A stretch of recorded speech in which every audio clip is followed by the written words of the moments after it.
We're at Hyperion Shoe Repair in Silver Lake, and this is owned by Jack Hakopian. He's an Armenian musician who also owns a shoe store.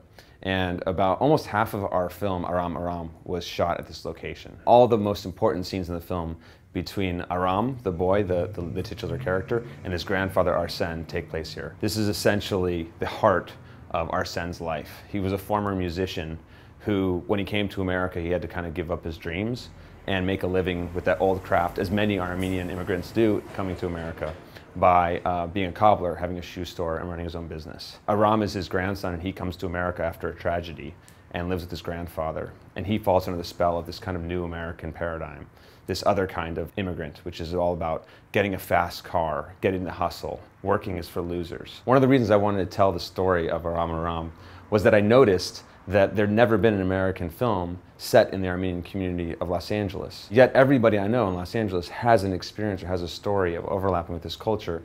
And in some ways, it's a culture that's widely misunderstood because it's a very insular and yet very proud and very rich culture. It's very easy. Once you show that you're sincere, next thing you know, the cigarette comes out, a cup of coffee comes out, and you're in a 3-hour conversation talking about life, their stories, and every Armenian has a story. And every Armenian family has a story that relates to the genocide.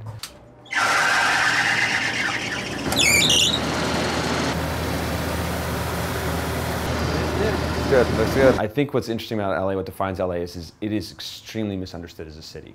People come here expecting a metropolitan, bite-sized city, something they can understand, and it's not that at all. It's extremely complex, extremely diverse, and really spread out. I tell people after 2 years, that's when your first day in LA begins. That's when you begin to understand the nuances of the city. And this is really a family production, meaning that everybody that came on board who's Armenian to support the film and to advise me, of which there was a huge community, they became like family members to me.